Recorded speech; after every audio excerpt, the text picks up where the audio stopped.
suis accompagné d'un perpétuel bruit de glaçons. Vous voulez un whisky? Quand même admettre que c'est plutôt une boisson d'homme. Tarte à Cronenbourg, exact.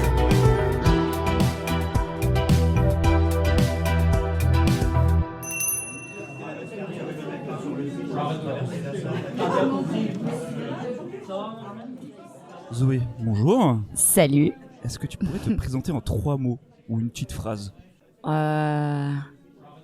Beaucoup d'énergie latino-solaire. Voilà, je crois que ça peut faire le Ça plus. fait pile 3 mots en plus, si je dis pas de bêtises. Eh ben écoute, je m'appelle Zoé, j'ai 28 ans. Je suis barman depuis bientôt 10 ans.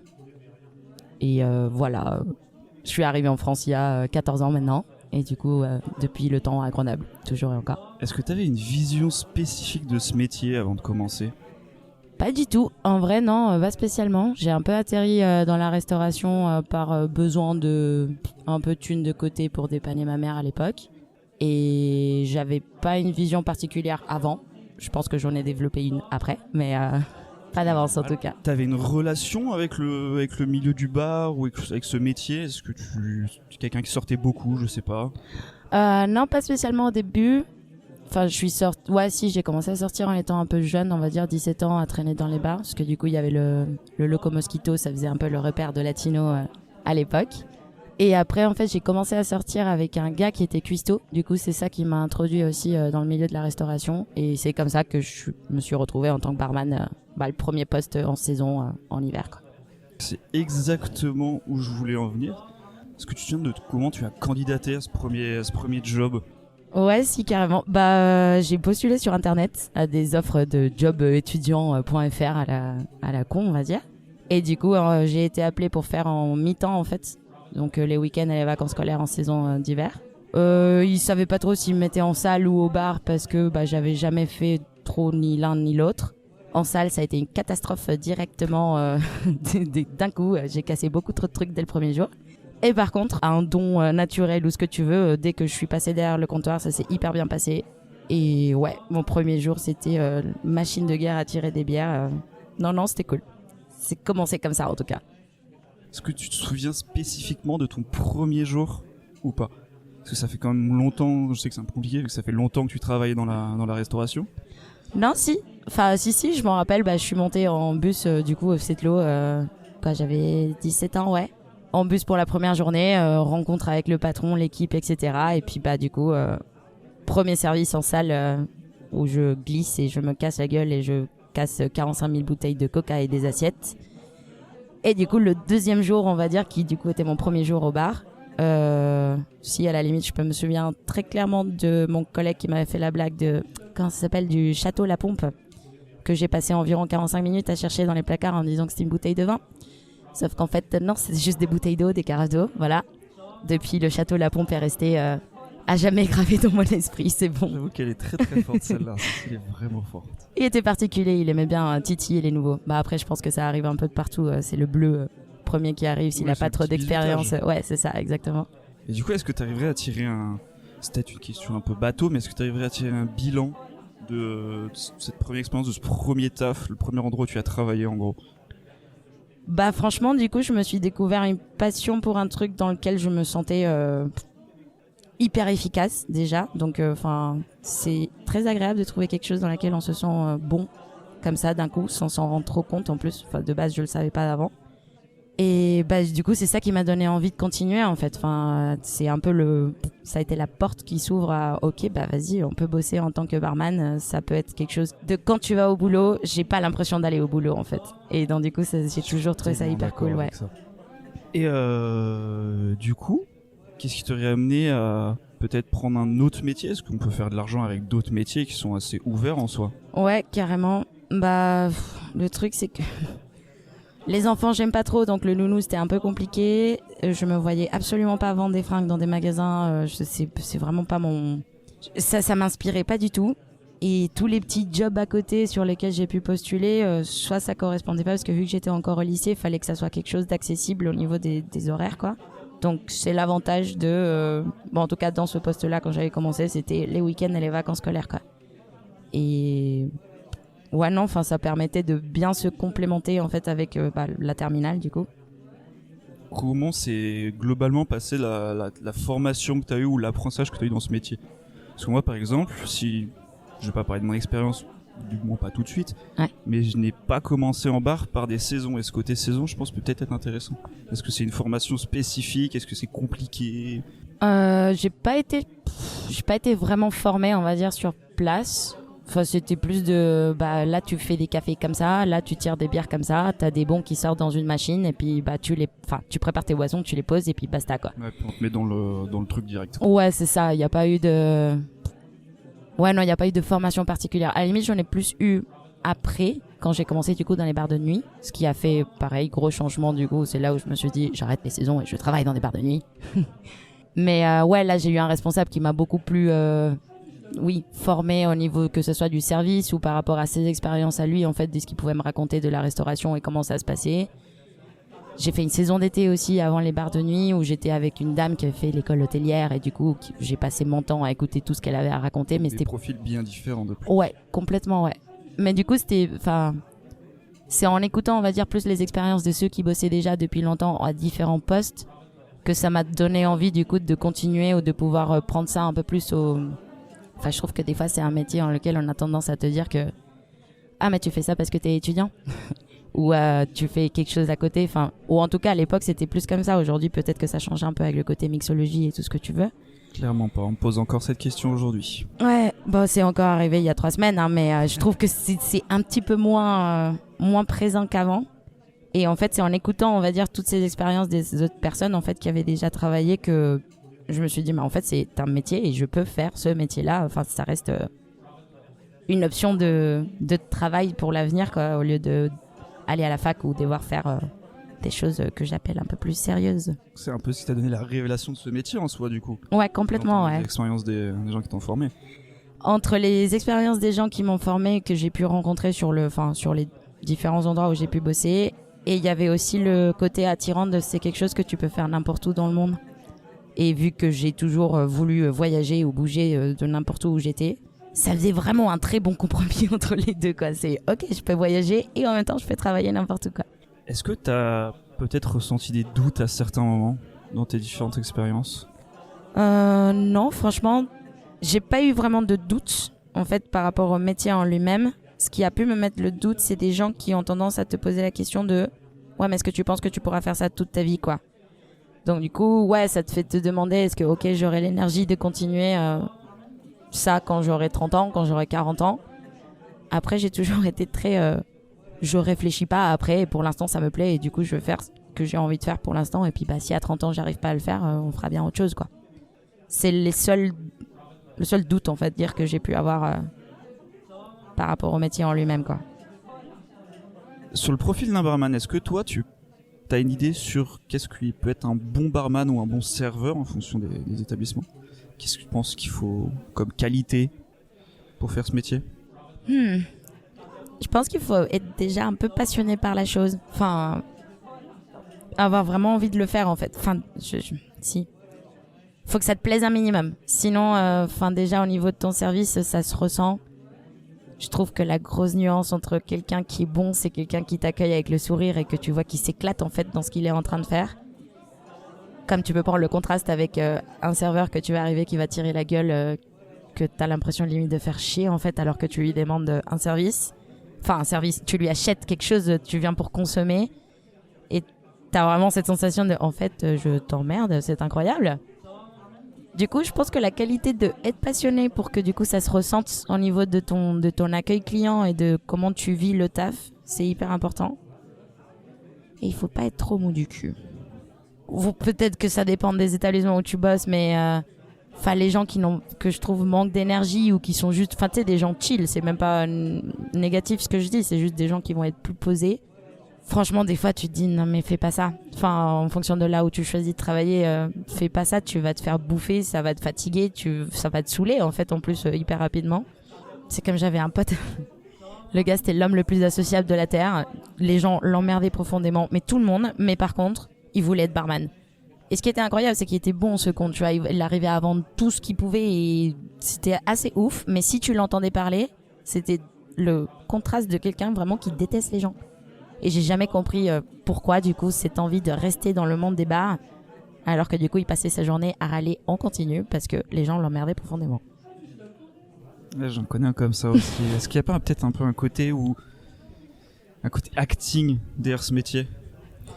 Je parle de quelqu'un qui n'aimait foncièrement pas les gens, mais qui au final arrivait quand même à faire ce métier, à vendre. Donc il y a peut-être un côté acteur aussi derrière. Si, complètement. Bah, déjà, je pense que quand t'es un compteur, tu joues un peu un rôle, quoi. Tu vois, c'est une partie de toi que si tu me mets en dehors du bar, j'aurais peut-être pas cette assurance, j'aurais peut-être pas ce côté d'avoir des petites punchlines et d'aller chercher la tchatch et de danser comme ça à n'importe quel moment ou t'amuser comme tu veux.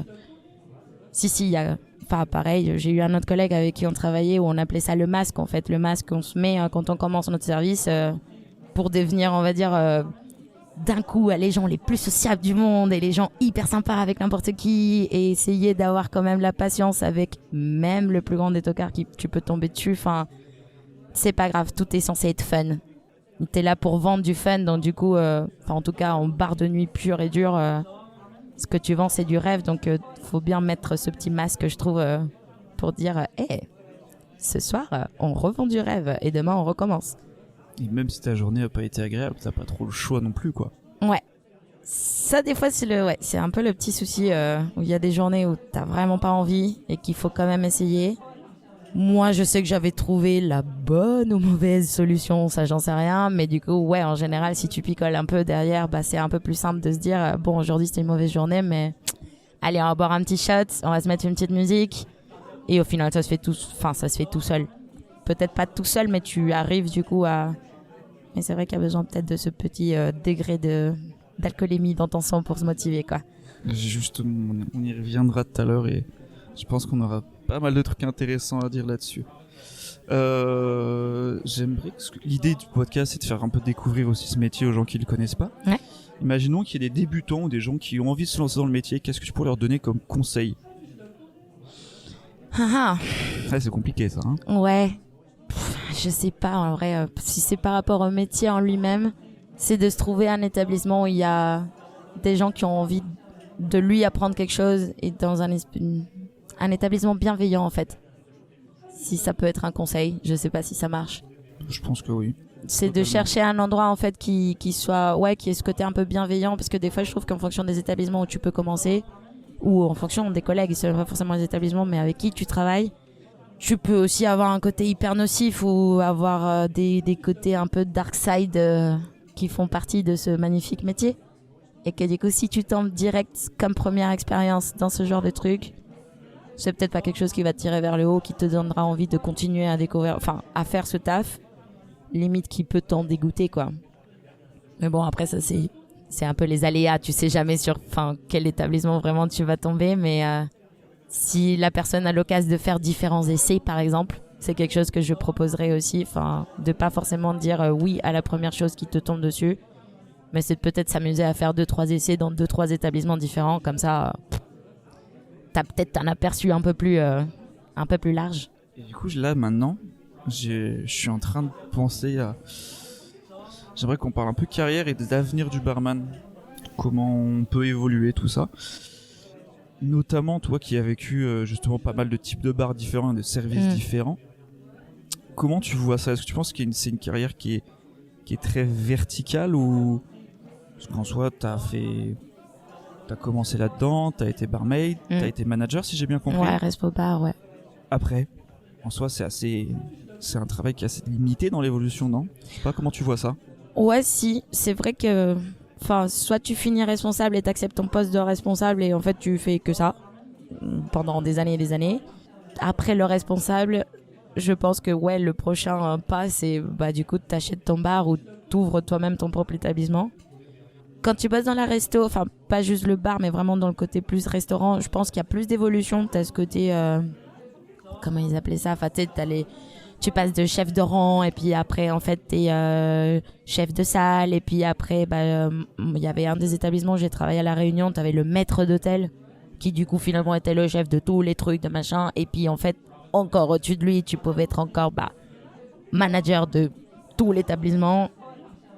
Donc dans la resto, je verrais un peu plus d'évolution, en tout cas quand tu bosses dans le service.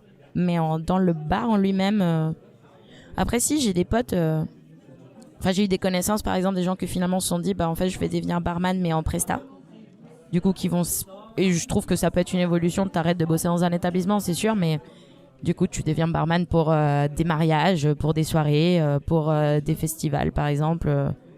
Est-ce que ça te rajoute dans la verticalité? Je sais pas, mais... Enfin, soit tu te mets un peu... Toi, enfin, tu choisis de faire toi-même ton propre patron et du coup, tu vas bosser un peu où tu veux. Soit sinon, c'est vrai que tout ce que je vois, c'est un peu en fait, tu décides d'ouvrir un bar parce que du coup, tu as envie de créer ta propre ambiance comme tu as pu le faire pour d'autres, quoi. Enfin, je pense. Je pense que c'est... J'ai pas envie de dire facile de devenir patron, parce que je pense que c'est jamais facile d'être un patron.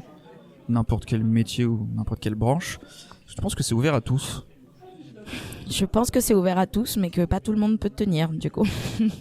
C'est vrai. Y a de tout en vrai quand tu discutes un peu avec les patrons. T'as des gens qui sont réveillés du jour au lendemain qui se sont dit tiens j'ai envie d'ouvrir un bar et en fait qui l'ont ouvert comme si c'était hyper simple et apparemment c'est pas si compliqué. Moi tu me poses la question, je suis en mode mais jamais, enfin je suis pas prête, tu vois, dans ma tête je me dis non ça a l'air trop compliqué, c'est trop de risques. Et puis t'as toujours un peu cette peur de et si ça marche pas en fait, si t'arrives pas à faire venir du monde, si au final du coup ton prêt il est trop gros et t'arrives pas à rembourser tes factures, tes chiffres et tout ce que tu veux. Je pense que c'est accessible à tout le monde, mais que pas tout le monde peut tenir la cadence en fait. T'en as plein aussi où ils se sont dit ah ouais allons-y et puis qu'après, je sais pas si vous voyez le bar le Daisy. Ouais, tu vois les gars qui ont ouvert ça, c'était des clients du coup que je servais, enfin quand ils avaient 20 piges comme moi, que je servais en fait au métro.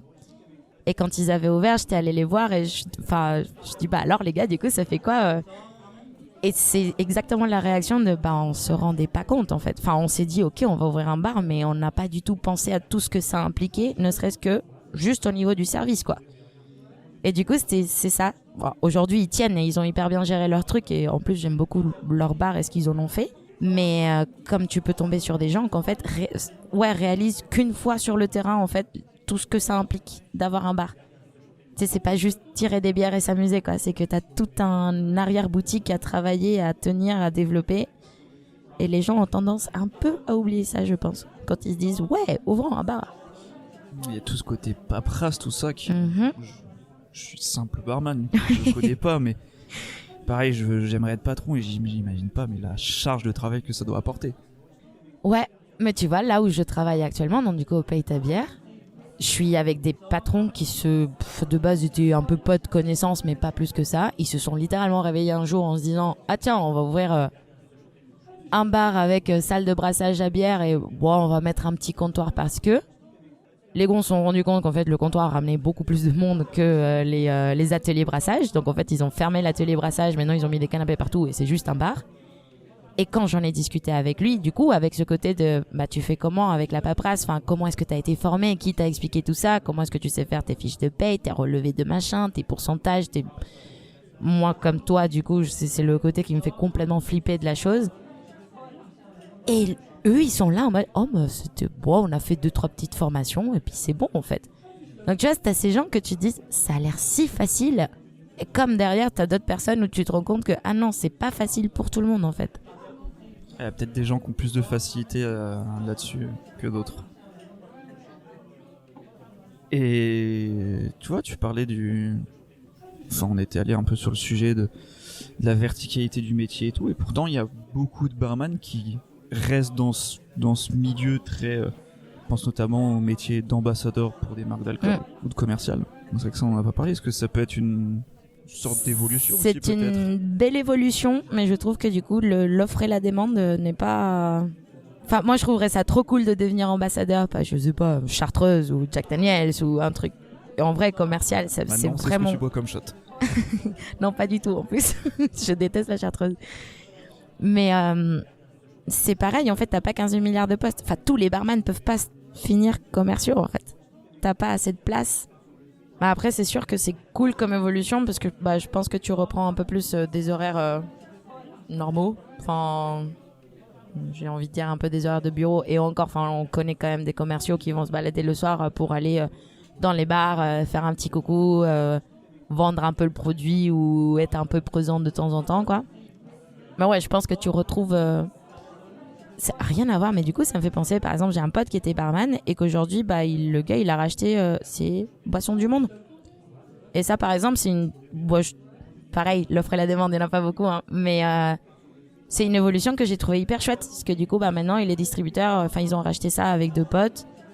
Et il distribue, lui, en fait, les boissons et il a ses horaires de journée. Et du coup, il sert, mais il sert des bières dans son truc directement. Et puis à 17h, il a fini, quoi. C'est une évolution que je trouve chouette aussi. Il y a peut-être un peu ce côté où justement, comme on disait, c'est un métier, je parle du métier vraiment de barman derrière son comptoir, c'est pas un métier qu'on peut faire toute sa vie. Enfin, je sais que beaucoup de gens le pensent. On voit des barman qui sont encore pourtant les légendes. Ouais. Oui, qui sont souvent des légendes pour nous à Grenoble en plus. Ouais, complètement. Ils sont tous connus maintenant.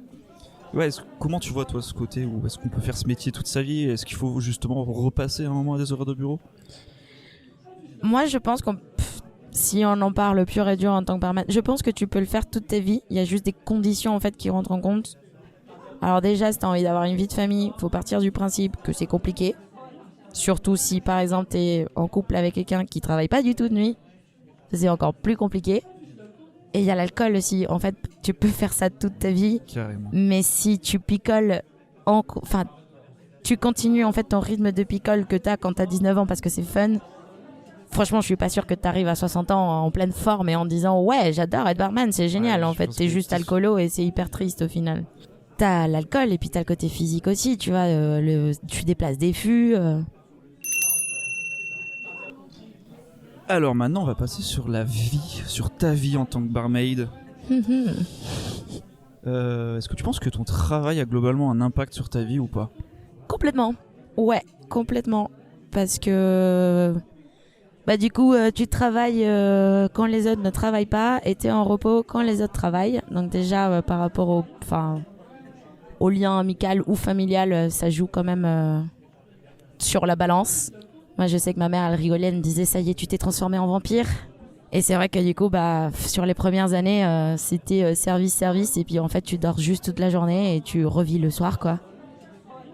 Ma vie est quand même bien basée sur l'alcool depuis 10 ans, du coup. On peut pas l'enlever. Enfin, sur l'alcool et le côté festif, en fait. Toujours faire la bringue, toujours aller boire des coups. Et puis, à Grenoble, j'ai trouvé qu'il y avait En tout cas, quand j'avais commencé, on avait un peu ce rendez-vous de... Tous les dimanches, on allait au sub. Et du coup, c'était un peu le repère des barman. Tous ceux qui étaient fermés, on se retrouvait là-bas à boire des pintes et manger des pizzas. Et en fait, vu que c'est des gens dans le même contexte que toi, dans la même situation que toi, avec les mêmes horaires, ça fait très vite un peu ce que aujourd'hui j'appelle la secte, quoi. C'est que en fait, t'as le petit clan. Et je sais que ça a pu m'éloigner de d'autres potes qui ont décidé de faire d'autres choses de leur vie. Ça a un impact sur mon alimentation, ça a un impact sur ma santé même, je pense, en général. Enfin, je sais que je m'amuse quand même une fois par an à aller faire un petit check en me disant bon, est-ce que t'es pas en carence de je sais pas quoi, parce que du coup tu bouffes pas hyper bien.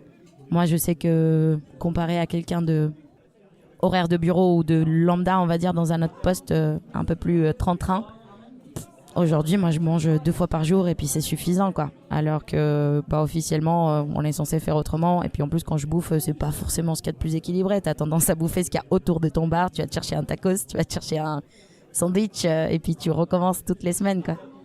Est-ce que tu peux nous raconter un peu ta daily routine? Comment se passe ta journée classique? Une journée où tu vas au travail, bien sûr. Ouais, carrément.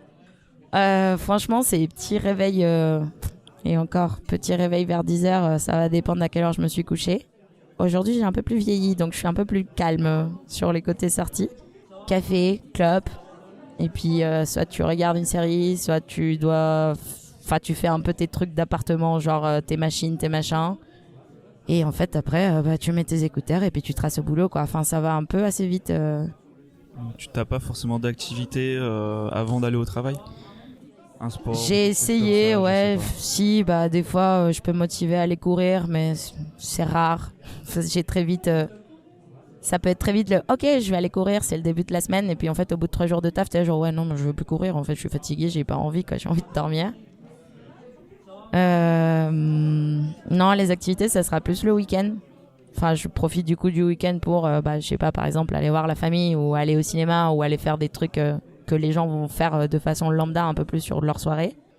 Mais ouais, non, la journée classique, elle est pas... Il se passe pas grand-chose, quoi. Enfin, tu bois des cafés, tu fumes des clopes et puis après, hop, douche et c'est parti pour le boulot, quoi. T'as pas trop cette impression de métro boulot dodo? Bien que je déteste cette expression. Je comprends que tu la détestes. Alors, je trouve que si, mais en tout cas, je la ressens pas. Parce qu'il y a ce côté de... Vraiment, c'est pour ça que j'ai beaucoup aimé ce métier quand je suis rentrée, quand j'ai commencé. C'est que j'ai pas l'impression d'aller au taf. Donc, ouais, il y a le côté où je vois que je répète un peu les mêmes trajets et je fais les mêmes choses. Mais quand j'arrive au boulot, et on en revient un peu à ce qu'on disait tout à l'heure, déjà, il y a ce petit côté de tu mets ton masque et du coup, c'est cool. Tu vas discuter avec plein de gens différents, tu vas rencontrer du monde. T'as tes piliers de comptoir que t'essayes d'aider psychologiquement comme d'habitude, mais que des fois ça va et des fois ça va pas. Ça a une tendance à casser la routine en fait, je dirais. Le service quoi. Je suis totalement d'accord avec toi. Du coup, ouais, non, je le ressens pas en mode métro boulot dodo. J'ai pu le ressentir à la limite sur des tafs où j'étais pas à l'aise, où je me sentais, enfin l'établissement me plaisait pas, où le taf en lui-même était moins mon kiff, comme par exemple dans un hôtel 4 étoiles ou comme, enfin.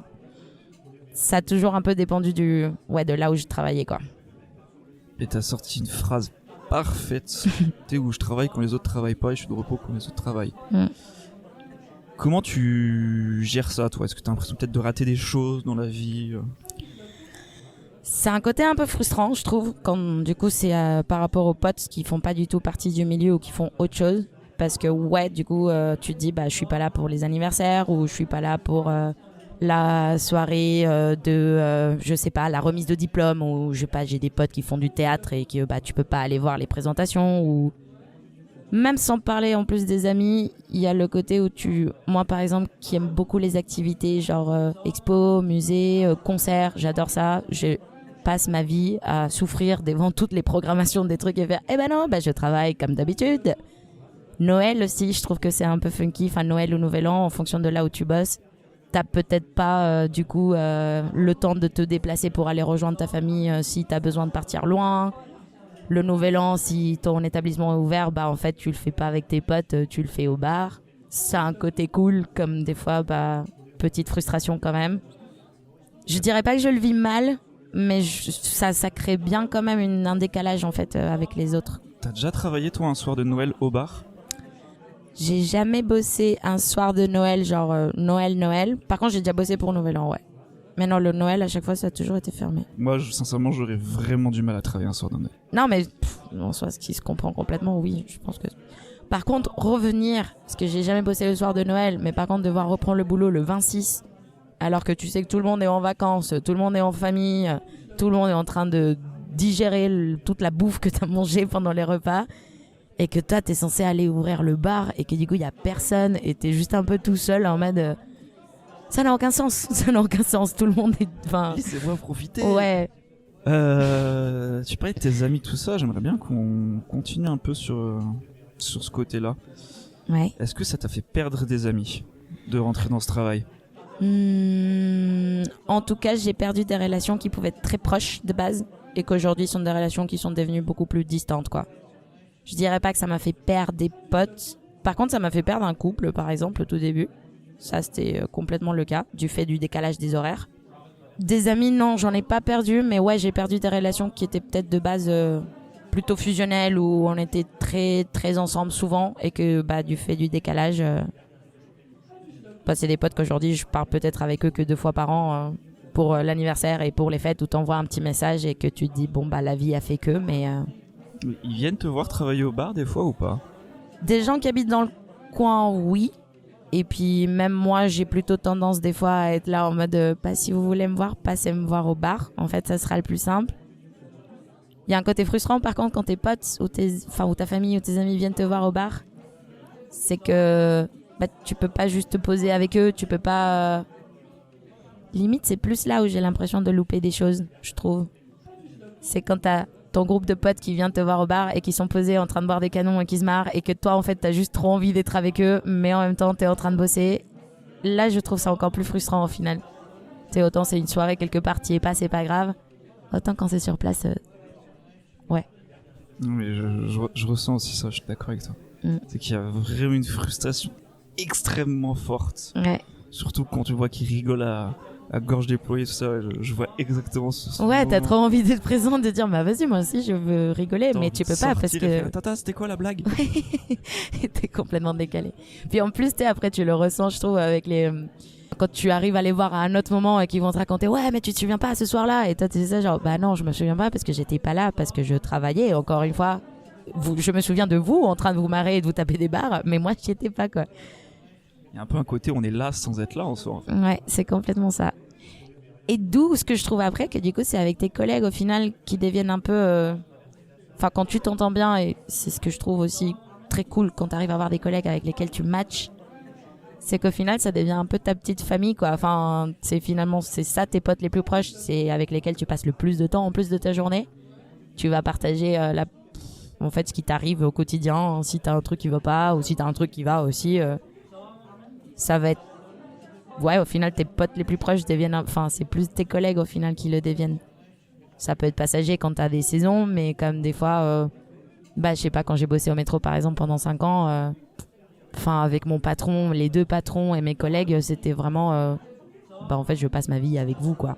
Ouais, puis même pour les jours de repos si tu peux, il y a C'est petits ça. restos, machin, on va boire un café avant le service. On va se faire un resto tous les barman ensemble, ou on va aller manger au sub des pizzas le dimanche et boire des bières, enfin ouais si ça devient un peu tes nouveaux potes quoi, enfin c'est très lié au boulot je trouve du coup. Ouais, c'est vraiment un métier qui me permet de faire beaucoup de rencontres, même au sein de notre travail. Ouais, complètement. Au sein des différents bars, je sais pas si tu le ressens comme ça, mais moi, depuis que je travaille en restauration, ça fait seulement 3 ans, j'ai rencontré un nombre incommensurable de barman qui sont tous les bars autour du mien, et c'est vraiment devenu des amis. Et Ah non, mais grave. Comment ce métier, je sais pas si tu le vois comme ça, mais j'ai l'impression que ce métier, il nous rapproche.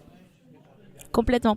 Après, tu vois, j'avais remarqué, enfin, quand je suis partie travailler en Argentine, je me suis rendu compte que cette ambiance de rapprochement entre barman ou entre staff, en fait, des différents bars, c'est quand même bien particulier. Je pourrais pas dire c'est que à Grenoble, mais par exemple, à Buenos Aires, j'ai jamais retrouvé une ambiance comme ça.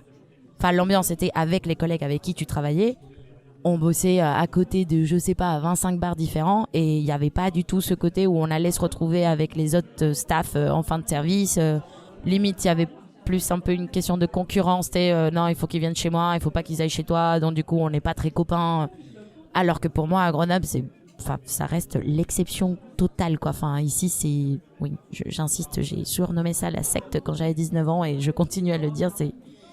Il y a une union, en fait, entre tous les staffs et je sais pas, c'est peut-être le quartier, le fait que les bars sont rapprochés, même si c'est des bars de nuit, ça reste des bars de quartier, donc je sais pas si ça réunit aussi en plus, mais j'ai pas réussi à retrouver cette même alliance en fait entre bars ailleurs qu'à Grenoble quoi. Ok. Est-ce que tes amis te voient comme la personne qu'il faut aller voir pour un cocktail ou pour un vin? Parce que moi j'ai ressenti ça en commençant ce métier. Ou en soirée, mais t'es barman, tu peux me faire des cocktails? Oui. Automatiquement, ouais, complètement. Ah, mais toi, tu bosses dans les bars, du coup, tu peux. Oui, carrément. J'ai même une pote qui m'avait proposé, du coup, de venir faire barman pour son mariage, en mode, ça fait des années que tu me sers, du coup, je veux que ça soit toi, ou. Ouais, non, si, tu te transformes très vite dans le barman de toutes les soirées avec tes potes, où forcément, tu finis à Alors juste tu préparer. travailles pas en plus. Oui. Après, moi, je sais que ça me dérange pas du tout. Limite, je prends un petit kiff en mode, bon, qui veut un mojito, qui veut un tinto, parce que. C'est con à dire, mais du coup, tu sais que tu pourras potentiellement mieux le faire que n'importe lequel de tes potes. Ne serait-ce qu'au niveau du dosage, histoire de pas finir ivre-mort en 2 secondes, quoi. Mais oui, c'est vrai que t'es très vite associé à ça, quoi. Enfin, quand tu vas en soirée, du coup, on va forcément te demander à toi, après... En vin, non, viens pas me poser la question, mais parce que je suis pas très calée en vin non plus, mais... Ouais, tu fais très vite ton métier dans n'importe quelle situation, en fait. Est-ce que eux, ils s'intéressent à tes journées de travail, à comment tu ressens ton métier, à est-ce que t'es content est-ce qu'ils te posent des questions, je sais pas, si t'as des trucs à raconter là-dessus? Je sais pas si les gens s'intéressent vraiment. Moi, je sais que j'ai un peu tendance à raconter ma life en continu, donc même si ça les intéresse pas, je raconte quand même, tu vois. C'est qualité ou défaut, on sait pas encore. Mais j'ai trouvé plus de curiosité chez des gens que je connaissais pas. Pas forcément mes potes qui vont s'intéresser à vraiment ce que je veux faire ou comment va se passer ma journée ou de quoi je m'occupe, mais quand tu vas rencontrer, je sais pas, le couple d'une de tes potes ou la meuf d'un de tes potes qui connaît pas du tout ce milieu, en fait, d'un coup, oui, je vois beaucoup plus de curiosité en mode, ah bah tiens, mais comment ça se passe en fait, et tu fais ça, et waouh, comment tu te tiens, est-ce que c'est pas trop dur de travailler la nuit, est-ce que c'est pas trop dur, enfin, un peu ce même style de... La fameuse question. Oui. Je ne sais pas comment tu fais. Genre, bah, je le fais, mais c'est pas pour tout le monde, c'est vrai, oui. Ouais, je pense pas que tout le monde puisse accepter de transformer sa vie complètement en vie nocturne, on va dire. C'est ce que tu disais tout à l'heure, c'est qu'il faut vraiment être un peu à côté passion de ce métier, sinon c'est sûr qu'on peut pas le faire. Et ta famille, comment ils ont vécu peut-être l'annonce que tu allais commencer à faire ça? Quand tu parlais que tu avais commencé à faire ça, je crois, pour aider financièrement ta maman. Ouais, carrément. Comment elle a peut-être vu le fait que tu commences dans un métier qui est quand même assez spécifique? Ma mère était carrément contente au début. Parce que tu sais, sa fille a du taf et sa fille a réussi à avoir un poste. Et puis après, en plus, j'étais passée responsable avec le temps. Donc du coup, c'était trop bien. Par contre, j'ai ressenti de la part de ma mère, de ma grand-mère, mes cousins, ils habitent loin, donc c'est pas aussi présent. Mais une inquiétude automatique par rapport à l'alcool, tu vois. C'était en mode, bon, ok, tu fais ça, mais s'il te plaît, tu picoles pas trop, quoi. Et vu que je trouve que dans ce métier, l'alcool est beaucoup trop banalisé. Enfin, c'est un peu juste normal qu'il fasse partie de la chose. Et tu t'y fais très facilement que ça fasse partie de ton quotidien. En plus, limite, tu vois pas où est le problème. Donc, ouais, je pense qu'ils sont contents parce que j'ai trouvé quelque chose dans laquelle je me sens épanouie, dans laquelle je suis contente de le faire et tout ça. Et c'est un peu genre ma vocation, voilà, c'est ça. Je cherchais dévotion, c'était pas du tout ça. C'est un peu ma vocation, mais l'inquiétude Enfin, je me souviens quand je bossais en boîte de nuit, je rentrais à 7h du matin. Puis tu finis ton service, donc en fait, tu bois un verre de fin de service. En soi, pour toi, c'est juste banal. Mais du coup, tu rentres chez toi, il est 7h du matin et ta mère te regarde et te fait « Zoé, la vodka ananas, c'est pas un truc pour boire à 7h du matin. » Et toi, t'es là genre « Mais toi, quand tu sors du boulot, maman, à 18h, tu vas bien tu vas aller boire une bière avec tes collègues tranquille. » Donc en fait, quelque part, c'est la même chose. C'est juste que du coup, je le fais pas aux mêmes horaires. Ça, c'était ma façon de justifier. Aujourd'hui, j'ai un peu changé de point de vue et je pense parce que j'ai vieilli et que mes gueules de bois ne sont plus du tout comme avant. Donc clairement, j'assume beaucoup moins de me toncher la gueule comme je pouvais le faire avant. Et je réalise un peu plus que oui, l'alcool est un peu trop banalisé en fait. Ça devient un peu ton eau quotidienne, quoi. Du coup, t'as remarqué vraiment une différence de consommation d'alcool depuis que tu bosses en bar? Oh ouais, complètement. Enfin, oui. Je sais pas, avant, quand j'étais pas barman, tu sors... après, j'ai commencé tôt, tu vois, donc... Mais tu vas faire des soirées, tu fais des soirées de lycée, par exemple. En fait, oui, tu vas te bourrer la gueule, mais c'est une soirée. Derrière, dans ta semaine de cours, tu vas pas aller boire des bières le soir après tes cours. Enfin, c'est un peu plus rare, on va dire. Ça dépend avec qui tu traînes et tout ce que tu veux, mais... À partir du moment où j'ai commencé dans les bars, en plus, j'ai commencé dans des établissements où c'était pas interdit de boire, en fait. Autant derrière, j'ai découvert des endroits où t'as pas le droit de boire pendant ton service. Exactement, ouais. Et j'avoue qu'aujourd'hui, je me demande si c'est pas plus sain quand même des fois de interdire de picoler pendant le service. Mais oui, pendant des années, ma soirée, c'est ok, 18h, tu bois ta première bière, et puis après, au fur et à mesure, en plus, les clients vont te payer des shots. Pour le côté, en plus, service, clientèle, machin, tu dis oui, donc du coup, tu bois des shots avec eux, mais derrière, tu te rends compte qu'en fait, pour se motiver un petit peu entre collègues, et tu te rebois des shots, histoire de dire, allez gros, on est en train de se faire défoncer, mais c'est pas grave, ça va bien se passer. Et puis en fait, après, tu finis ton service, donc tu vas boire ton verre de fin de service. Et puis potentiellement, tu vas sortir boire un coup parce que tu te dis, attends, moi aussi, j'ai envie d'aller en boîte ou j'ai envie d'aller au concert ou à l'Empérage ou à peu importe. Et au final, il est 5h du matin et t'es encore en train de picoler comme... le laps de temps, au final, que tu passes à boire est quand même énorme sur une journée. Ah, il est très très long, ouais. Il est peut-être pas aussi fort qu'une soirée, comme une soirée de lycée ou une soirée étudiante. C'est ça. Mais il est sur la longueur de ouf, quoi. Et puis en plus, si tu te mets... si t'es dans le mal, on va dire, le lendemain, parce que t'es sorti, t'es allé en boîte, t'as bien picolé toute la soirée, t'as ton service à assumer. Et en fait, t'es en gueule de bois et t'as pas envie. Tu galères, c'est dur. Et malheureusement ou heureusement, comme d'habitude, faut soigner le mal par le mal. Et en fait, tu rebois une bière et c'est la seule chose qui te permet de survivre à cette gueule de bois affreuse. Et du coup, une fois que t'as bu la première bière, finalement, t'en rebois bien une deuxième et puis tu rebois des shots et puis c'est juste lambda, quoi. C'est un cercle vicieux un peu aussi. Complet, ouais. C'est le serpent qui se mord la queue. Hein. Ouais, totalement. Et du coup, dans ce même côté addiction, est-ce que ta consommation de cigarettes a peut-être changé ou je sais pas? Est-ce que tu fumes plus? Est-ce que tu fumes d'une manière différente? Je pense notamment à l'histoire des pauses. Les pauses, oui, clairement. Donc je sais pas si ça fait que je fume plus, mais ouais, enfin, la cigarette est trop associée au taf, quoi. Déjà parce que ça te permet de prendre des petites pauses. Donc toutes les 2 heures ou toutes les 1 heure, tu peux te dire, enfin en fonction de si t'as du monde ou pas, mais tu te dis, bouf, j'ai rien à faire, je vais aller fumer une clope. Et puis en plus, quand tu sors fumer ta clope, en général, tu vas croiser des clients qui sont dehors en train de fumer, donc tu vas tchatcher avec eux, et puis c'est cool, et puis derrière tu reviens, et puis si t'as un pote qui vient te voir, ou ta mère qui vient boire un coup, ou n'importe, bah tu te dis, je vais prendre une petite pause clope, comme ça t'as 5 minutes pour discuter en dehors du truc, et là dernièrement j'essaye de arrêter dans l'idée où ne serait-ce qu'au moins diminuer les cigarettes, et j'ai bien remarqué que je suis complètement capable de ne pas fumer, sauf quand j'arrive au boulot. En fait, j'arrive au taf, et c'est mort, quoi. Enfin, j'ai besoin, au bout de 2 heures, je suis là genre, bon, bah, une petite clope, hein, c'est pas grave, tant pis pour l'effort, quoi. Est-ce que la clope est vraiment associée à la pause, en fait, dans notre métier? Ouais. Et puis, tout le monde, franchement, presque tout le monde fume aussi. Enfin, dans la restauration, je trouve que c'est plus rare de tomber sur quelqu'un qui ne fume pas. Ou à la limite, aujourd'hui, je le remarque un peu plus, mais du coup, c'est les jeunes, enfin, c'est les nouveaux qui viennent d'arriver, où t'en as beaucoup, du coup, qui fument pas. Mais sinon, enfin, les chefs cuistots, ils fument, les serveurs, ils fument, les barman, ils fument, même ton directeur, ton supérieur, tout ce que tu veux, ça fume des clopes aussi. C'est pareil, ça devient un peu un réflexe. Et franchement, je trouve que c'est très dur quand t'es fumeur, c'est de boire de l'alcool et de ne pas fumer. Ah, mais et ça, du coup, c'est un enfer. vu que tu passes ton temps à picoler, moi je le vois selon les services où j'ai picolé plus ou moins. Si j'ai picolé plus que d'habitude, je vais avoir encore plus envie d'aller faire des pauses clopes. Carrément. C'est Et j'ai même l'impression qu'il y a plus de serveurs qui ne boivent pas que de serveurs qui ne fument pas. Ouais, ça je suis d'accord, ouais, complètement même. Il y en a qui sont un peu plus sages. Récemment. En tout cas, toute cette addiction a quand même, enfin tout est un peu lié dans l'histoire, tu vois. Enfin, tu bois et du coup tu fumes, et du coup tu fumes, et du coup, enfin. Mais c'est lié directement au taf aussi, quoi. Enfin, je sais pas si on fume plus quand on est juste en soirée avec les potes que pendant un service, finalement. Des fois, je me pose un peu la question. Tu vois. Puis même au niveau de l'alcool, il y a aussi ce côté où de toute façon on a des bouteilles d'alcool devant les yeux toute la soirée. Il y a aussi ce côté où c'est attirant.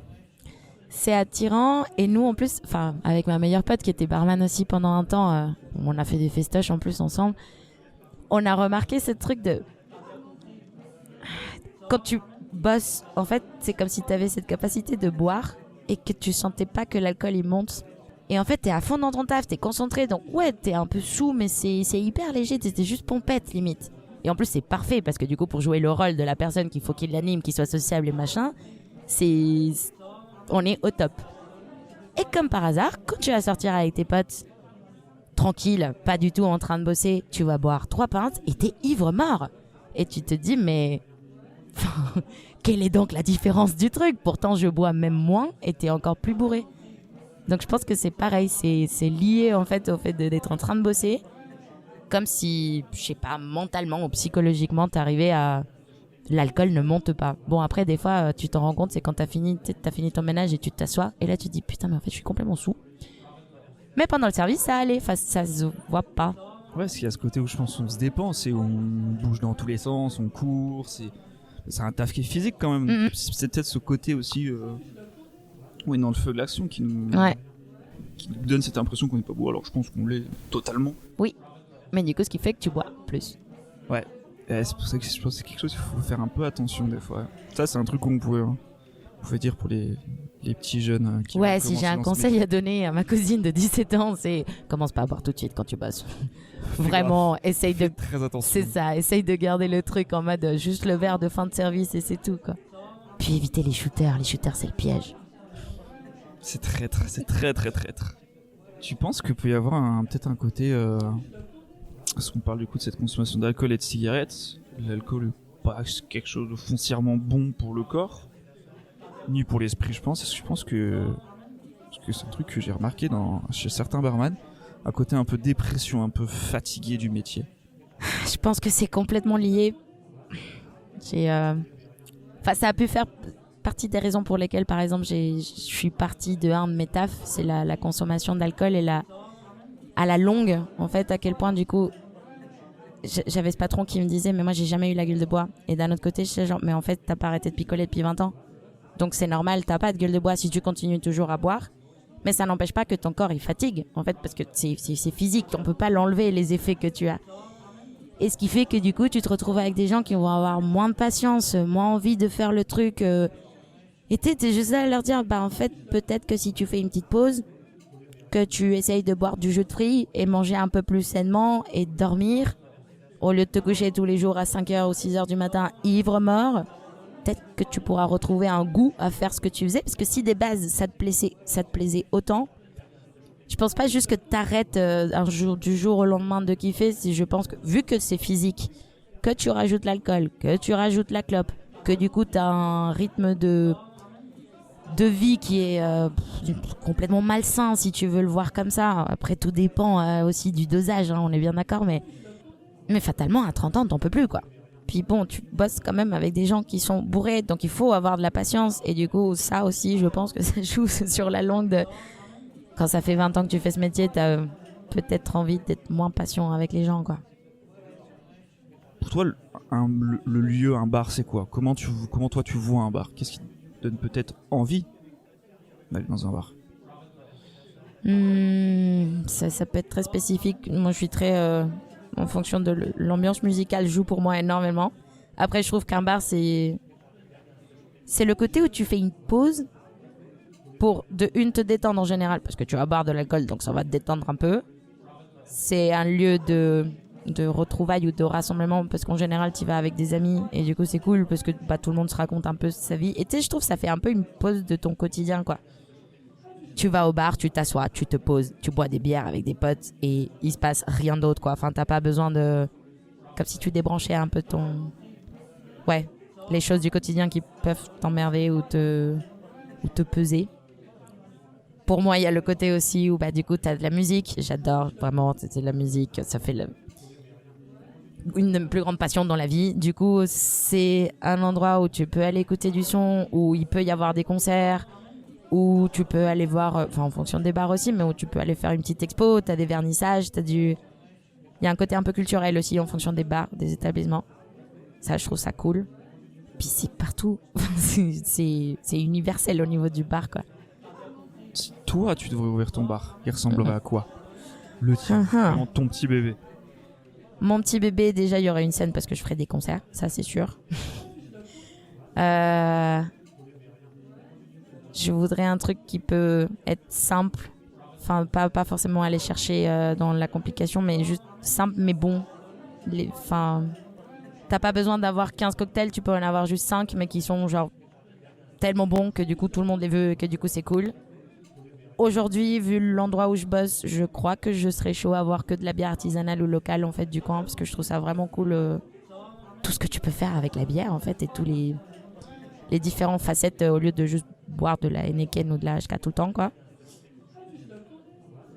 Et en fait, c'est ça, j'aimerais bien que ce soit un lieu de rencontre culturelle un peu, d'échange, sans forcément le côté où je voudrais que ça soit engagé ou que je voudrais que ça soit plus vénère. C'est juste une ambiance cool, tu viens, tu t'amuses. Je voudrais des gens qui soient souriants et qui travaillent avec passion, du coup. Dans l'idée, je pense que j'y bosserai moi-même parce que je serais incapable de ne pas le faire. Je ne peux pas ouvrir un bar et dire moi je travaille pas, c'est pas vrai. Je vois des verres, c'est automatique, il faut que je fasse quelque chose avec. Et je pense qu'il y aurait des petites guirlandes de partout. Voilà, je tiens beaucoup aux guirlandes, c'est quelque chose qui me tient à cœur. Un peu guinguette, quoi. Ouais, c'est vrai, ça fait un peu ce style-là. C'est juste le style musical de la guinguette où je peux vite fatiguer. C'est pour ça que j'aimerais pas l'appeler comme ça, enfin le définir comme ça, on va dire, mais... Ouais, au niveau de la déco, c'est guinguette. Clairement, on changera pas ça. Et du coup, toi, en tant que cliente dans les bars, est-ce qu'il y a... Tu pourrais peut-être nous parler du meilleur bar que tu aies visité, mais dans le monde, pas forcément à Grenoble, pas forcément en France, dans le monde entier. Et bien sûr, pourquoi ? C'est où, machin, tout ça. Quel pays ? Ouais. Je peux en dire 2. Oui, c'est pas grave. Ou sinon, promis, j'en choisis qu'un seul, hein, mais... Mes bars préférés, j'ai 2 petits coups de cœur dans ma vie. Il y en avait un en Grèce, qui est perdu dans une petite île des Cyclades, genre lambda. Ça s'appelle le Coconuts. Ils ont des bancs posés au milieu d'une plage. Tout est jaune, jaune vert rouge, jaune rouge vert, enfin très rasta quoi. Pardon, je sais plus comment on dit, dans quel ordre on dit. Tous les bancs et tous les trucs, c'est en mode rasta. Et ils passaient du reggae et de la salsa. Fatalement, moi, tu me mets de la salsa dans un endroit, peut-être que je perds toute objectivité de base.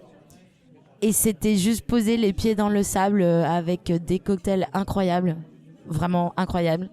Simple. C'est pour ça que j'insistais sur le côté, c'était pas des cocktails hyper recherchés, c'était juste quelque chose de hyper simple, mais tellement efficace au niveau du goût. Enfin, je sais pas ce qu'il mettait là-dedans, lui, mais...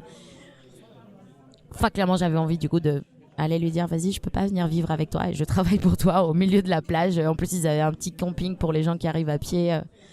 Ouais, non, le cadre était ouf. Déjà, forcément, au milieu d'une île, au bord de la plage, ça rajoute quand même son peps. Et c'était juste posé. Ça pouvait faire un peu, j'ai pas envie de dire tâche, mais un peu à la route. Mais au final, avec une qualité de produit qui était hyper cool. Donc le contraste, j'avais bien aimé. Et mon deuxième coup de cœur, ça c'était à Buenos Aires. Ça s'appelle la Floreria. Enfin, genre le fleuriste, quoi. Et en fait, c'est basé sur les... comment on appelle ça, pendant les bars à prohibition. Enfin, pendant toute la période de prohibition, tu sais, c'est les bars cachés. Donc en fait... Ah, les speakeasy? Ouais, je crois que c'est ça. Je l'aurais pas appelé comme ça, mais si, ça doit être ça. T'arrives, c'est un magasin où ils vendent du vin et des fleurs. Et bah du coup, si tu réserves, tu rentres dans une petite porte. Ça fait un peu comme la mercerie, là. Tu sais, t'as besoin d'un code et blablabla. Et tu descends et en fait, t'as un espèce de grand couloir sur toute la longueur avec toute une cuisine derrière, tout en verre transparent. Enfin, tu vois tout ce qui se passe. Tous les barman, c'est que des mixologues de l'espace. T'as l'impression d'être dans un film de Woody Allen. C'est très jazz, très huppé, mais du coup avec une qualité de produit qui était ouf. J'ai jamais bu des meilleurs cocktails que là-bas. En soi, je crois qu'il fait partie du top 10 des bars à faire dans le monde, ou du top 20, un truc comme ça. Et je pense que c'est mes plus gros coups de cœur, ouais. Et si tu devais choisir une adresse à Grenoble pour le coup? Le cocktail. Pourquoi? Parce que du coup, c'est exactement à ça que j'aimerais bien mon bar ressemble. Ah, bah du coup, je vois très bien, ouais. Clairement, je trouve qu'il y a une moyenne d'âge qui est cool. Je dis ça parce que j'ai vieilli et que du coup, j'ai bientôt 30 ans. Donc forcément, ça me correspond plus. Tu m'aurais posé cette question il y a 10 ans. Enfin, il y a même 6 ans, j'aurais pas dit, tu vois, la même chose. Ils font des expos, il y a toujours de la musique qui est différente à découvrir. Enfin, toujours des artistes un peu underground. Comme des fois, juste des trucs lambda. Je trouve qu'au niveau de l'ambiance dans l'équipe, c'est hyper solidaire, tout le monde est de bonne humeur. Ça, c'est quelque chose que j'apprécie beaucoup quand je vais dans un bar. La terrasse est simple, il y a des petites guirlandes. Ils sont complètement... Les fameuses guirlandes. Ouais, non, c'est pareil, je perds toute mon objectivité avec les guirlandes. Mais ouais, je dirais que le cocktail, c'est quand même une très bonne adresse. En plus, le midi, ils font à manger et je trouve ça pareil, c'est simple, mais très bon. Ouais, non, j'aime la totalité de la chose, du coup. Et ben maintenant je travaille dans un petit café de quartier, bah du coup un bar à bière de quartier. Et c'est très agréable en fait d'avoir changé un peu de ce milieu déjà un peu centre-ville, on va dire. Enfin c'est moins la fête comme ça. Et du coup c'est cool en fait d'avoir juste les gens du quartier qui viennent, ou par exemple c'est un peu after work aussi parce que t'as le campus et pas mal de boîtes qui sont autour, donc du coup les gens ils viennent entre 17h30 jusqu'à 21h pour boire pendant l'happy hour les bières. Et c'est tout un autre charme en fait, travailler dans un café de quartier, dans un bar de quartier. Vraiment c'est l'opposé je trouve que de bosser dans des bars de nuit dans plein centre. Je sais pas, ça fait un peu la campagne entre guillemets comparé au centre-ville, mais j'y retrouve un côté un peu plus proche des gens, enfin un peu plus proche des clients. C'est toute une autre relation qui se développe. Et puis on est moins du coup sur cette consommation un peu, on va dire étudiante. Par exemple, quand t'as une clientèle étudiante dans le centre qui, du coup, sont là juste pour se bourrer la gueule complètement.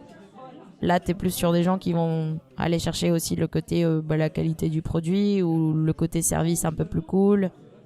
Ça permet de petit moment développer. chill, quoi. Ouais, c'est complètement plus chill, hein, mais j'insiste. T'as peut-être plus d'habitués du coup aussi dans ce genre de bar, non?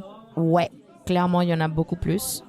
C'est vraiment les mêmes têtes qui reviennent tout le temps, mais qui du coup, c'est pas les habitués, je trouve, comme je pouvais avoir avant, par exemple, en bossant au métro, où je les appelais plus les piliers de comptoir. Tu vois, c'est vraiment les gens qui sont là de l'ouverture presque à la fermeture, se démontent la gueule tous les jours.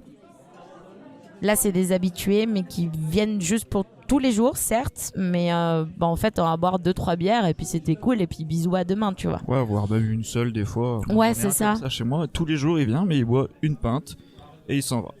Ouais, puis je sais pas, du coup, on joue à des jeux de société parce que des fois, t'as le temps et puis il se passe pas grand-chose. Tu joues aux fléchettes, ça varie un peu, Ça permet quoi. de créer une relation un peu différente en soi. C'est une relation un peu plus... Je sais pas si le mot c'est intimiste, mais... Ouais, tu peux lier quelque chose un peu plus fort avec une clientèle de ce genre de bar, je pense. Ouais, et puis parce que, du coup, je pense que là-dessus, ça joue sur le... Il y a moins d'alcool, en fait, dans la relation. Ah, là, c'est plus le côté, on va passer un bon moment, plus que on va aller boire des cannes. Ouais, parce que t'as envie de sortir avec tes potes et que t'es en plein centre-ville et qu'en fait, tu fais la tournée des bars et clairement, tu te bourres la gueule. C'est pas qu'il y a... Ça, c'est pas mal, mais du coup, aujourd'hui, je le vois, moi, avec l'expérience que j'ai eue tout le long de ces années.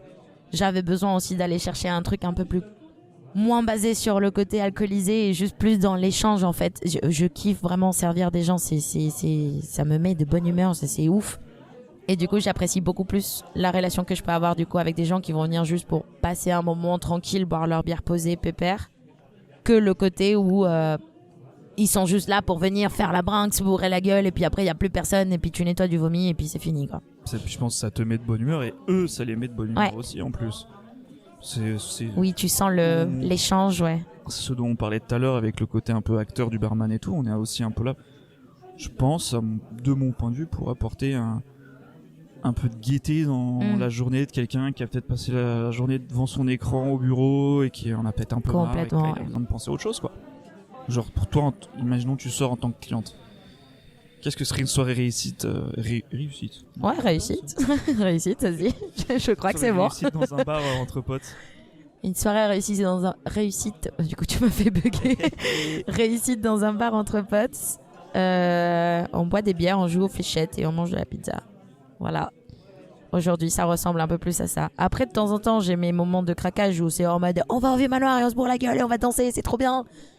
Mais aujourd'hui, je suis un peu plus dans le boire des bières, discuter. J'adore jouer aux fléchettes, même si je suis pas très forte, mais j'adore ça. Et du coup, tu parlais de bière. Donc tu bois plutôt des bières toi quand tu vas au bar? Ouais. Pas de cocktail ou de vin? J'aime beaucoup les cocktails, mais j'ai pas le portefeuille qui peut suivre pour les cocktails. Enfin, la diff est quand même hyper... Si tu bois que 2 cocktails, on s'en fout. Mais en fait, moi, quand je me pose au bar, j'ai pas tendance à boire que 2 verres. C'est que, du coup, la bière a un peu ce côté-là d'où ça se boit un peu comme de la flotte, entre guillemets. Ça se prend des grosses pintes. En général, en plus, t'as happy hour, donc ça aide un peu au portefeuille. Et les cocktails, en vrai, je m'amuse, c'est quand je vais vraiment dans des bars à cocktails, à la limite, tu vois. Mais dans le bar comme ça, lambda, ouais, non, ma passion, c'est la pinte. La pinte de bière. Non, puis de toute façon, maintenant, on peut trouver des bières qui sont vraiment cool. Ouais. On commence vraiment à avoir des trucs... J'ai découvert des trucs dedans, ouais. C'est trop bien. développés, si je peux dire. Enfin, tu vois Ouais, carrément. tu as des brassiers qui sortent des trucs, tu fais, mais je ne comprends pas ce que tu veux me vendre. Cette bière n'a aucun sens. Oui. Je veux une IP avec du seigle, je fais machin, je sais pas quoi. Je sais pas, ça pour la gueule ou pas? Et ouais, ça devient vraiment quelque chose qui se développe énormément. Je sais pas comment tu vois ça, toi.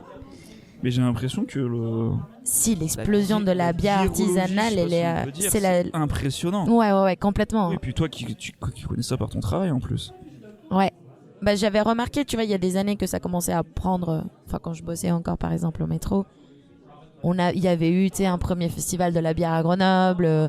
Ils avaient fait des petits trucs, mais ça avait pas encore pris autant. Là, bon, je pense que ça joue parce que j'y bosse dedans aussi. Il y a vraiment trop de brasseries qui font des trucs complètement différents, qui changent de goût. Je sais pas, la dernière fois, j'ai bu une bière griotte, poivron, et je sais jamais pourquoi on fait ça. Et en soi, c'était pas mauvais. Après, tu passes pas ta soirée à boire des pintes de ça, tu vois, mais... Et j'ai remarqué au fur et à mesure que dans les bars du centre, on va dire que d'habitude vont avoir plus les grosses têtes, tu sais, genre t'as de la chouffe, t'as de la HK ou t'as de la Stella, peu importe. où t'as de la P2 parce que ça défonce la gueule et du coup c'est cool. Je vois de plus en plus, de temps en temps, t'es moi un petit bec avec une bière artisanale qui arrive comme ça en mode ah ça y est, en fait ça commence à prendre même dans Ça les grappille petit à petit les bières ouais c'est ça artisanales. ouais. Si tu voulais nous parler d'une bière là, une bière que t'adores en ce moment, je sais pas, ta petite bière délire du moment. Alors ma petite bière délire du moment, c'est la brasserie Pleine Lune. Je suis amoureuse de cette brasserie, vraiment. Et c'est la Sylvester Stallone. Elle est incroyable. C'est une double IPA. Enfin, si, je crois que c'est bien ça. C'est une double IPA. On est à 7,8 ou 8 degrés presque. Elle a un petit côté légèrement caramel, mais avec une amertume. Enfin, franchement, elle est hyper intéressante. Et puis j'adore parce que c'est vraiment la bière, tu sais, au bout de ta petite bouteille de 33 ou ta pinte, si t'arrives à l'avoir en pression. J'adore cet effet de la bière, tu sais, de te donner juste chaud aux joues. Et c'est là où t'es là genre, je suis un petit peu saoul, là, c'est parfait. Je trouve qu'elle fait exactement le bon effet, quoi. Et pour les gens qui n'aiment pas forcément ces IPA qui vont être hyper amères, très récineuses, très tout ça, on est sur un bon compromis entre une bonne blonde avec du goût, une légère amertume. Et avec le côté, bah du coup, vu que c'est une double IPA, t'as plus d'alcool. Donc ça te rajoute le petit côté sucré que j'appelle un peu caramel. C'est la Sylvester Stallone. Et du coup, il y a une question que j'aime beaucoup poser et que je poserai beaucoup dans ce podcast, c'est Vas-y. est-ce qu'il y a un produit dont tu te sens spécialiste? Donc j'imagine qu'on partirait plus sur la bière. Ouais, encore. Je me sens pas vraiment encore spécialiste. Je trouve que je suis toute amatrice là pour l'instant. Enfin, en mode... C'est vrai que je suis complètement l'ambiance en fait. C'est pas tant le produit. Tu sais, je l'aurais remarqué, là je viens d'arriver dans ce nouveau bar. Et moi, mon truc, c'est d'arriver et faire bon, qu'est-ce qu'on fait pour passer une bonne soirée et que ça ait du peps. Donc j'ai déjà complètement monopolisé la playlist des musiques. Ce qui est incroyable parce que tout le monde est super content. Waouh, ça change, c'est trop cool, c'est trop bien. J'ai déjà lancé le quand est-ce qu'on fait des blind tests, quand est-ce qu'on fait des concerts, quand est-ce qu'on fait. En fait, c'est cette envie de.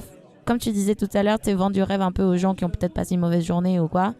J'aime trop développer l'ambiance dans le bar qui fait que t'arrives et t'es trop content, t'as passé une putain de soirée. Après, je fais des très bonnes pina coladas, voilà. Je pense que si je sais pas si je choisis un alcool vraiment en spécialité, mais je fais des très très très bonnes pina coladas. Non mais c'est super intéressant ce que tu es en train de dire en vrai.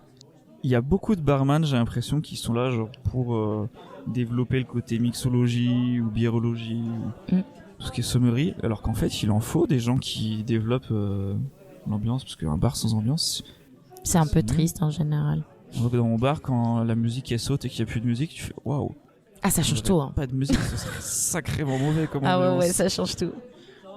Et bien du coup on va arriver vers la fin de notre petite discussion qui était fort agréable en plus. Et du coup, pour finir, ouais. Est-ce qu'il y a une raison qui t'a fait dire oui pour venir discuter avec nous ce soir? Eh ben, la raison qui m'a fait dire oui pour venir discuter avec vous ce soir, c'est que je trouve qu'on a beaucoup de choses à parler dans ce métier et dans ce milieu, et qu'on en parle beaucoup entre nous, tout le temps. Mais c'est pas un sujet universel, quoi. Les gens n'ont pas forcément conscience des conditions de travail, les gens n'ont pas forcément conscience de ce que ça, enfin, comment ça impacte par exemple ta vie personnelle, comment ça impacte ton quotidien en général. Ça reste le milieu, d'une certaine façon, si tu bosses dans les bars de nuit, en tout cas, c'est le milieu de la nuit, et tu sais, le milieu de la nuit va avec la nuit, c'est caché un peu, on n'en parle pas trop, on sait pas trop. Et du coup, enfin déjà, vous m'avez vendu l'idée, j'ai trouvé ça trop bien. J'étais très flattée du coup d'être invitée aussi. Et ouais, si c'est le oui, il vient vraiment du côté de... On n'en parle pas assez, je pense. Juste entre collègues, t'en parles beaucoup. Entre staff, tu vas beaucoup en parler. Ou entre patrons, à la limite. Mais le reste du monde n'a pas l'air vraiment au courant, en fait, de comment ça se passe. Sauf quand on râle parce que on est mal payé, à la limite. Mais bon, ça, c'est un autre sujet. Ouais. Ben, du coup, si tu veux, on peut finir sur une petite dernière chose. Est-ce que tu as un message à faire passer? Peut-être faire la promo de ton bar auquel tu bosses en ce moment, si t'en as envie. Et bah du coup, je bosse actuellement au Paye ta bière. C'est un petit bar de quartier à bière artisanale et produits locaux de la région où, enfin, la Drôme, Ardèche, Rhône, Isère, Haute-Savoie aussi. C'est là la région large, un peu. Et c'est un... je trouve un bon spot pour venir juste te poser de façon cosy avec tes potes, faire l'apéro cool en dégustant en fait des choses que t'as potentiellement jamais goûté, parce que du coup on a quand même pas mal de conneries à faire goûter.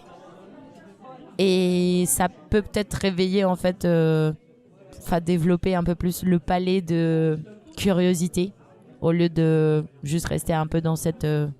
ça casse un peu la banalité de ce qu'on consomme dans les bars, du coup je trouve ça agréable. Et vraiment l'endroit est cool, enfin je trouve qu'on s'y sent bien. Ou en tout cas moi en y bossant je m'y sens bien et je trouve que les clients ont l'air contents, donc je vous propose de venir boire un petit coup au Pays ta bière avec grand plaisir. Je suis passé tellement fois devant et je m'y suis jamais arrêté. Promis, au plus vite je m'y arrête. Non mais on promet pas, on vient et c'est tout, c'est bien. Ouais voilà, on va faire comme ça, ça va être un peu plus simple. Yes. En tout cas merci à vous. Eh bien merci beaucoup. C'était vraiment un très très bon moment, j'espère que t'as apprécié aussi. Ouais, c'était trop cool. Quand vous voulez, on peut recommencer, pas de soucis. Je